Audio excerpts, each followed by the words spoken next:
আইনশৃঙ্খলা বাহিনীর কঠোর অভিযানের পরেও টেকনাফে কিছুতেই থামছে না মানব পাচার।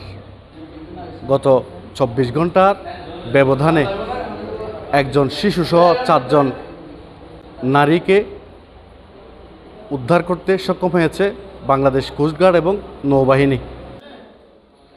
টেকনাফের হাবিরছড়ার গহীন পাহাড় থেকে মানব পাচার, মুক্তিপণ আদায় এবং মালয়েশিয়া পাচারকালে এদেরকে আটক করতে সক্ষম হয়। এ সময় একজন শীর্ষ মানব পাচারকারীকে আটক করতে সক্ষম হয়। এর আগে গত শুক্রবার নারী, শিশু এবং পুরুষসহ ৪৪ জনকে আটক করতে সক্ষম হয়েছিল।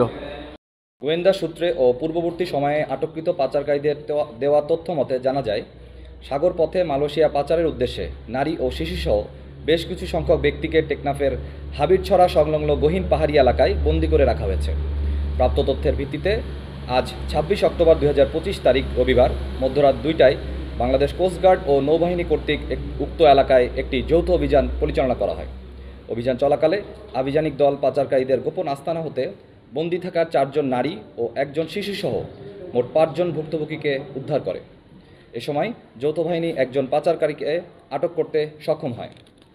উদ্ধারকারীদের জিজ্ঞাসাবাদে জানা যায়, কয়েকটি সংঘবদ্ধ পাচারকারী চক্র বিদেশে উন্নত জীবনযাপনের স্বপ্ন, উচ্চ বেতনের চাকরি এবং অল্প খরচে বিদেশ যাত্রার প্রলোভন দেখিয়ে টেকনাফ সহ দেশের বিভিন্ন এলাকা থেকে বাংলাদেশি ও রোহিঙ্গা নাগরিকদের মালয়েশিয়ায় গমনে উদ্বুদ্ধ করে টেকনাফের গহীন পাহাড়ে গোপন আস্তানায় জিম্মি করে রেখেছিল।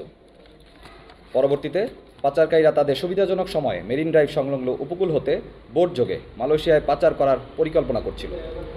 তারা আরও জানায় যে পাচারকারীরা তাদের আটকে রেখে নির্যাতনের মাধ্যমে মুক্তিপণ আদায় করার চেষ্টা করছিল।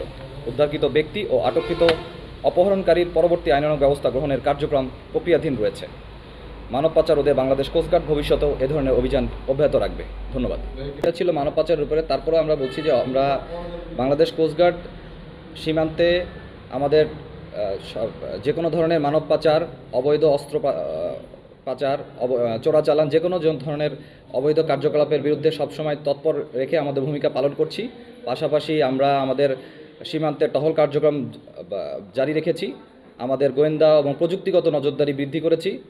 আশা করছি যে আমাদের এই সকল সীমান্তে আগের তুলনায় আমাদের এই সকল চোরাচালান এবং অনেক কিছুই নিয়ন্ত্রণে চলে আসছে। ধন্যবাদ। মিজানুর রহমান মিজান, রূপালী, বাংলাদেশ।